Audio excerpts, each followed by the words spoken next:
Welcome back to the castle. We're going to take a look today at a subject that I get a lot of questions on at this time of year. A lot of you want to grow your own seedlings for your flowers, for your vegetable garden.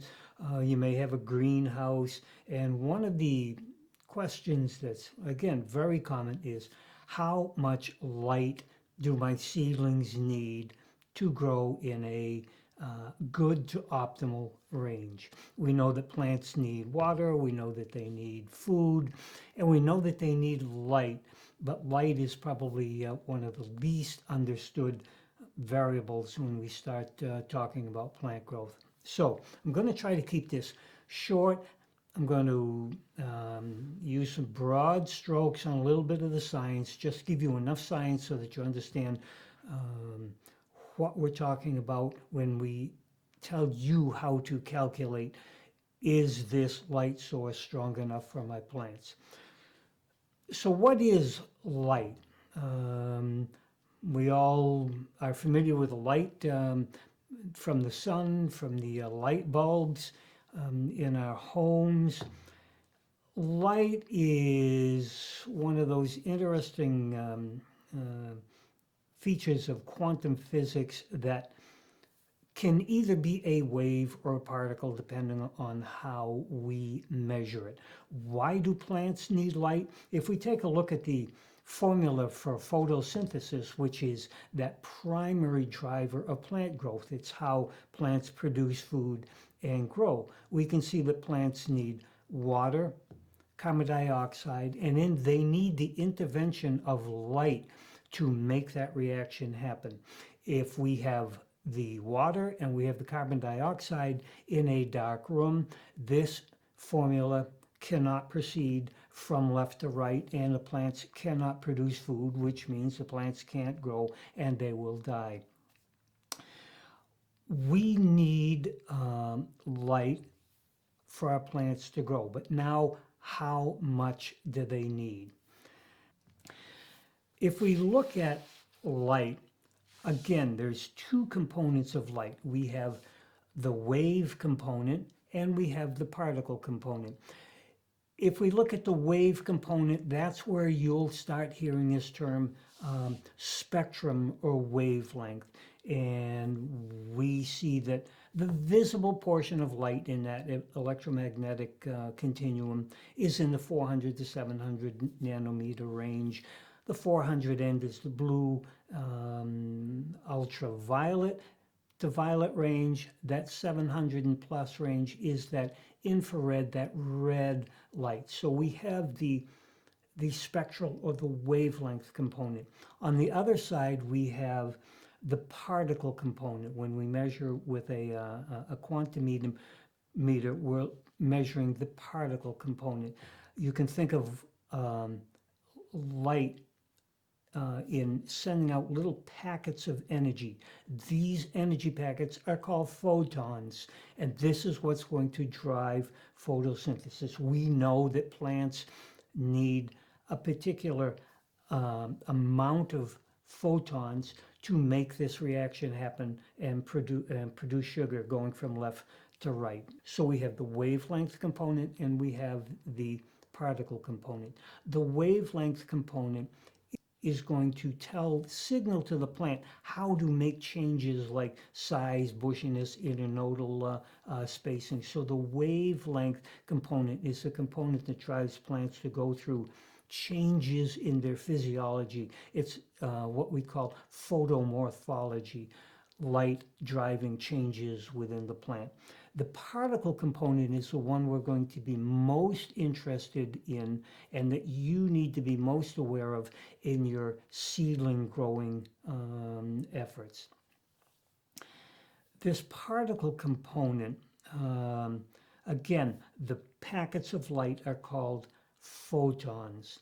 And if we look at that wavelength spectrum graph again, where we're going to be dealing is in this visible light portion of the electromagnetic continuum between 400 and 700 nanometers.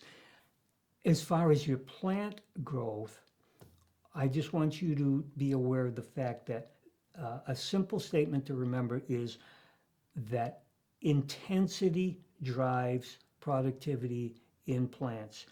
Studies have shown that as we increase the intensity of the light, and what do we mean by the intensity? The intensity is the number of photons hitting a surface at a particular time. If we have a dimmable light and we have it on low, and we take a measurement of the number of photons hitting a surface, let's say 1 foot below that light, we have a light source. 1 foot below it, we have a quantimeter, which we'll show you in a second. We keep that dimmer on low. The intensity is going to be lower as we measure the light, because the number of photons coming out of the light are low. As we increase the energy on the dimmer, send more electricity to the bulb producing the light, that means we're producing more photons flowing from that light source. Those increased photons will show up on our quantimeter. This is what intensity is. Intensity is the number of photons hitting a surface below the light source. As the number of photons increases, the intensity increase. So let's take a quick look at what the heck this means when we start looking at lights for growing seedlings. I have a bunch of lights here, a package of light bulbs from a local box store. I have a T8 fluorescent bulb here. I have a T5 fluorescent bulb here. I have an old school LED red and blue panel here, and I have a new higher intensity LED panel here. I have a 80 or 100-year-old floor lamp here with a conventional incandescent bulb in it. You may sit here and say, okay, which one of these bulbs is a grow light? The simple answer to that is they are all grow lights. In a nutshell, any fixture that is outputting photons is a grow light. What we have to do then is say, what is it our plants are looking for, and then match it to whatever these light bulbs do in terms of putting out photons and putting out a wavelength that is specific to the plants we're growing. Different plants need different things from light. What we deliver to a plant is going to depend a little bit on what that plant needs. When you look on a website, say from one of the extension services, Purdue, Cornell, University of Massachusetts, you can look up very simple charts. It'll tell you this plant, I'm growing seedlings, and it will basically tell you what that plant needs for intensity and probably what it needs for spectral optimization. So let's take something like the seedlings that we want to grow for your vegetable garden in the spring. We want to grow some lettuce seedlings and some tomato seedlings and some pepper seedlings. I grow probably 30, 40,000 seedlings each spring for a couple of retail operations. Instead of trying to figure out exactly what to give for light for my lettuce, what to give for light for tomato, what to give for light for pepper, I average things out because I'm only going to have them in a seedling phase for a short period of time. I'm not going to ask them to produce peppers or produce cucumbers or produce tomatoes. I'm going to grow them to the point where I can then put them in my garden and then let the sun and the outside light take care of it. So I've averaged out what the light requirements of all of those seedlings. I can grow my lettuce with my tomatoes, with my cucumber seedlings, with my pepper seedlings, and they all come out really fine. So where is that magic number that I use, that most commercial growers will use, and that we can easily show you how to use in your seedling production. We can measure the amount of photons coming out of a light source with an instrument called a quantimeter. I'm going to show you how quantimeter works, and then I'm going to show you how to make your calculations without a quantimeter. So I want to show you what it is we're measuring, how we measure it, and then a get around that you can do it at home with a calculator. So this is a quantimeter. It has a sensor on the end that, through all sorts of really spiffy calculations and a little gallium sensor, basically counts the photons coming out of a light source. The measurements that we take with light, the factor that we measure in is called a micromole. Don't worry about memorizing these. We measure in a component called micromoles, and when we take a measurement, the reading will come out in a format of micromoles per meter square per second. We're just measuring how many photons hit this surface down here, which could be the canopy of your plants, in a second. We use a micromole instead of a mole, which we're going to show you what a mole is in a second. A mole from your old chemistry and physics days is just Avogadro's number of 6.02 times 10 to the 23rd. Don't worry about it. A micromole is a millionth of a mole. It's just an easier number to deal with. So let's take a simple example here. I'm going to turn on this 80-year-old light fixture.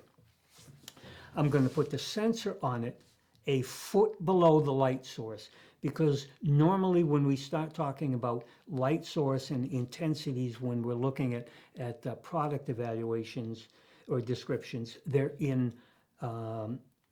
taken, the readings, whether they're using lumens, lux, ppfd.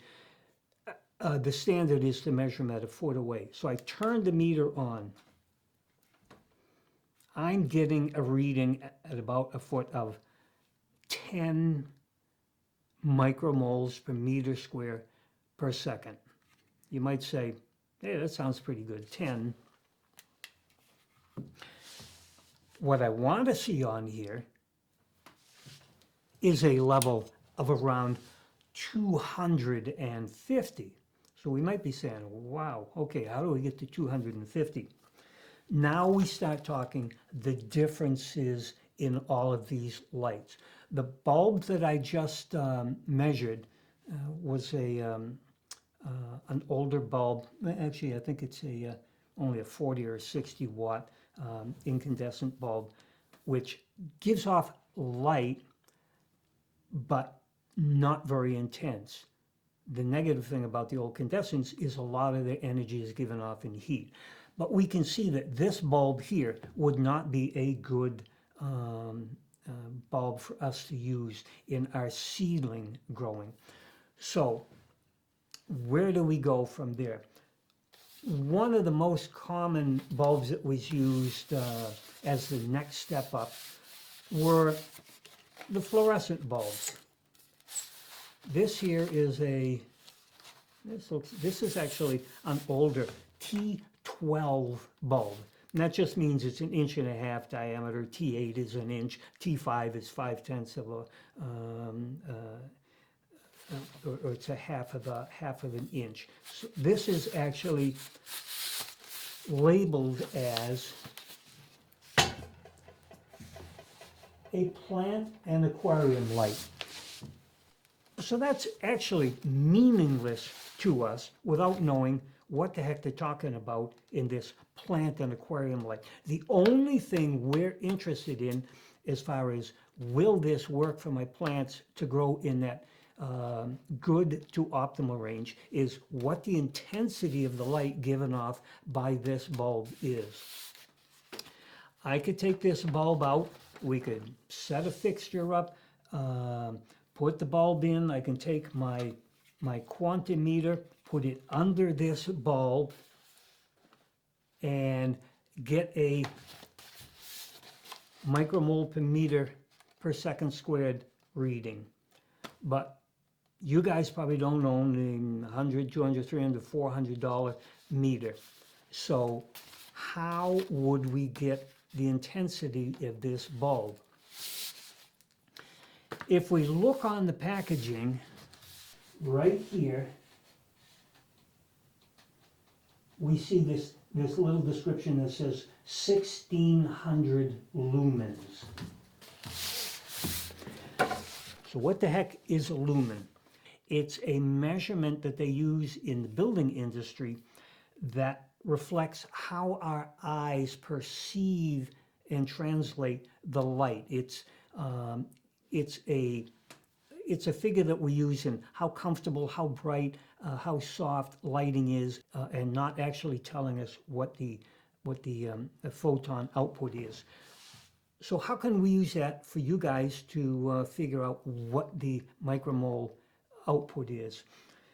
I'll give you a workaround for that it's pretty close. If we take the lumen number on any package, we'll do it with this bulb after. If we take the lumen figure, and on this one it's 1600 lumens, we multiply that times 0.0143, and we're coming out with 22.8. So we're at 22.8 micromoles per meter squared per second. That's better than this bulb, but it's far from the 250, the 200, 250 where we would like to be. So this bulb is better than this bulb, but it's not very good.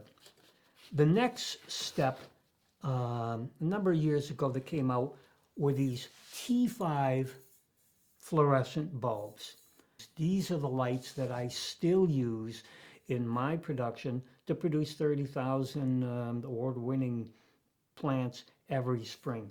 What's the difference between this bulb and this bulb? This bulb, the old T12, has a lumen output of 1600. This bulb has a per bulb output at 1 foot of 5,000 lumens per bulb. So let's take that one.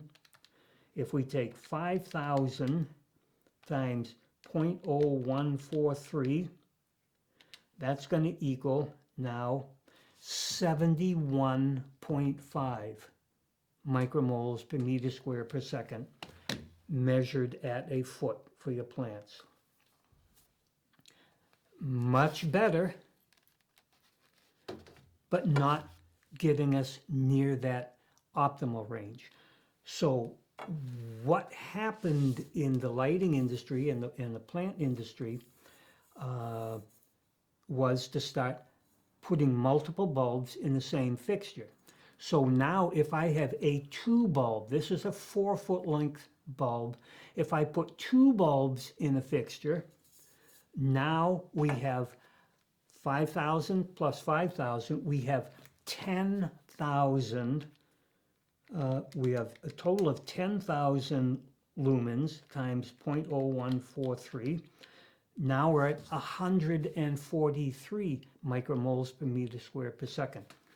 Now this isn't bad. We could grow seedlings respectably well with that. We'll show the second component we have to figure in a minute, but that light level would be okay.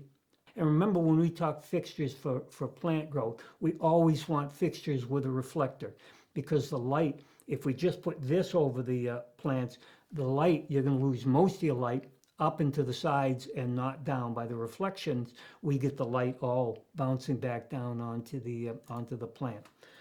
Now we have a fixture that is probably the most common grow light fixture in the fluorescent world. We take 4 of these bulbs, so now we'll have a 4 bulb, 4 foot T5 fixture.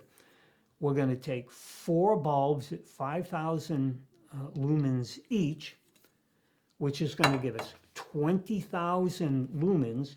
We now take that 20,000, multiply it by 0.0143, we're going to come out with 286 micromoles per meter square per second. There's a little bit of fuzzing with the loss of light, so we're going to be right at that 250 micromole per meter square per second, which is really getting you into that optimal range. Again, I grow 30 or 40,000 high-end seedlings for retail every spring using 4 bulb, 4 foot T5 high output fixtures. When I need to push my petunias and some of my higher light loving plants, the hot peppers that I grow for people, for commercial growers, they're a really high light loving plant. I can grow them pretty well under the 4 bulb T5s, but if I really want to produce high end, say with my wave petunias, I have to get those in full bloom by May. I've already got the plants started now. They're a high light loving plant, so I will actually use 8 bulb T5 fixtures, and now an 8 bulb 4 foot T5 high output fixture is going to get 8 times 5,000 is going to have 40,000 lumens coming out of that fixture. So if I take 40,000 times 0.0143, I'm getting 572 micromoles per meter square per second, which is actually a light intensity that you can bring plants into really heavy flower. You can actually produce vegetables under it, and for you medicinal growers, you can actually use that as an intensity for your veg room if you're not running CO2. That's and again, these are if you're running the light about 1 foot above the plant canopy. Why is that 1 foot range really critical? Because as we increase the height, the intensity, for a number of different reasons, decreases dramatically. If I have a sensor at 1 foot and I've got a 4 bulb fixture and we're pushing out 20,000 lumens at 1 foot. If I move to 2 feet and asked you, what do you think the intensity now at that meter, 2 feet below the light source is? A lot of you logically would probably say, well, it's going to be this double the height, so it's going to be half of the intensity. Actually, the intensity drops by the square of the distance. Now that 20,000 is divided by the square of the distance. We're not at 1 foot, we're at 2 feet now. So it's 20,000 divided by 2 square or 4. So we're at 500 just by moving up to 2 feet. If we go to 3 feet, now it's that 2,000 initial intensity divided by 3 square or divided by 9. So the 2 factors in how you use your lighting is the initial intensity of the light measured at 1 foot and the distance that you put that light from the canopy of your plants. Your best bet for lighting is just a simple full spectrum, bright white looking light and letting the plant decide how much of whatever particular wavelength it wants to take out. You can get free apps for your smartphone that you can actually download that will allow you to use your smartphone. I'd show you, but I use a flip phone. But if this were your smartphone, you can download the apps and actually use that as a PPFD meter and save yourself a couple $100. If you can't find a free one for the micromole, the quantum meters, just download one that will measure in lumens. They're really common, and just do that conversion. Whatever you get for lumens, multiply by 0.0143, and that'll give you a rough estimation of what you're doing for the the PPFD. The second question is always, how long do I leave my timer on? Most people will put their lights on a timer. The quick answer to that is, it depends on the light. You can think of a plant and its light requirements as a bucket. During the course of 24 hours, a plant would like to be able to gather at least a certain number of photons so that it can go through this photosynthetic driving of sugar production. So if we look at this as the plant,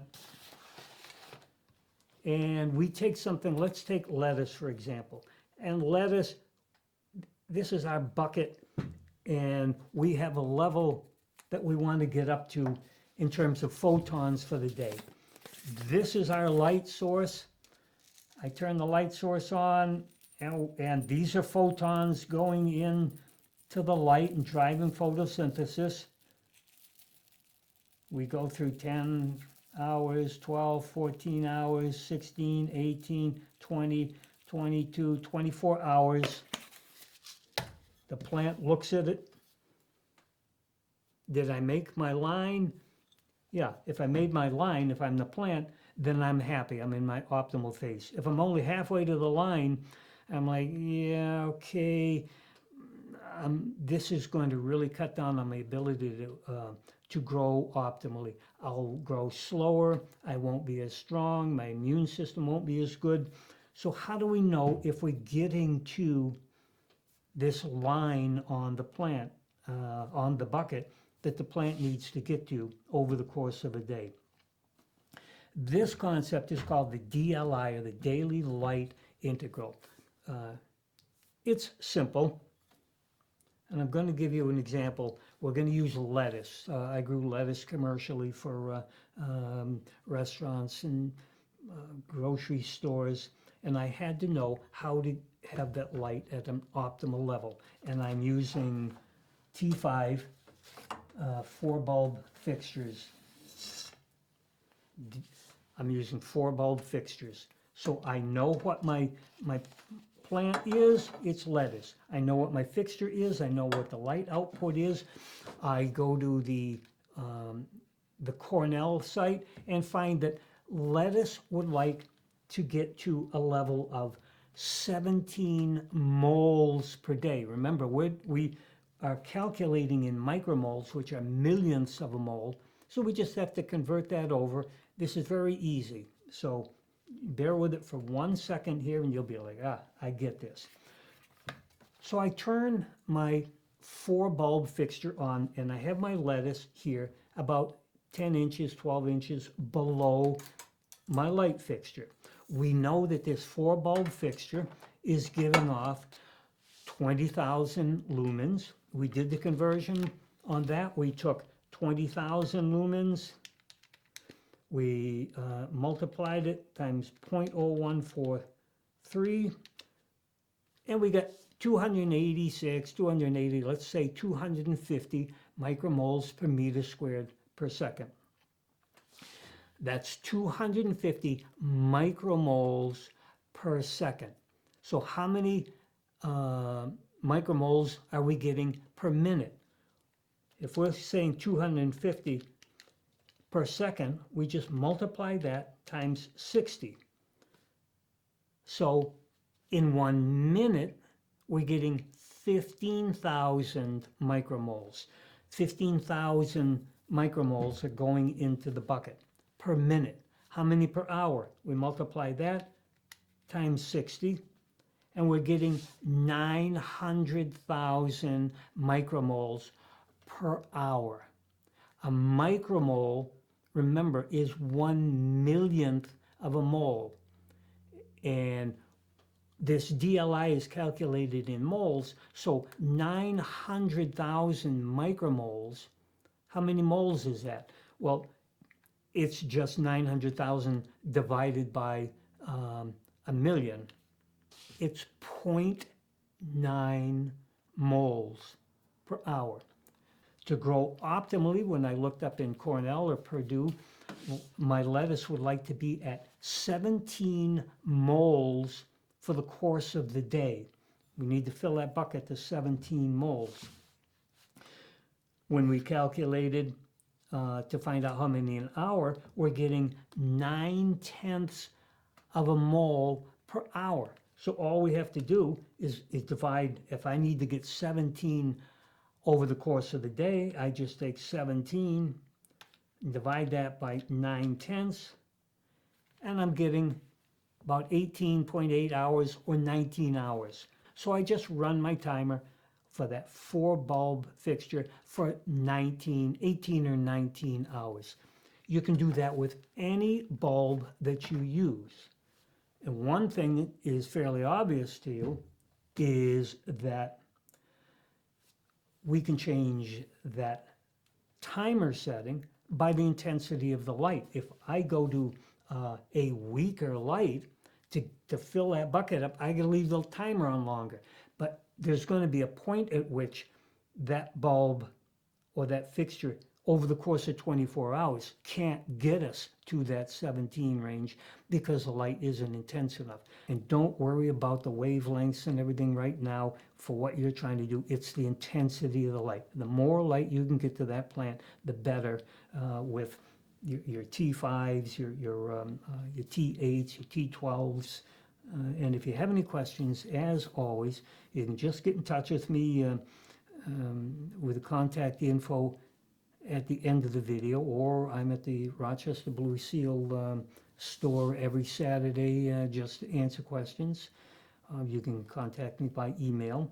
And as always, you need to know what your plants need to grow.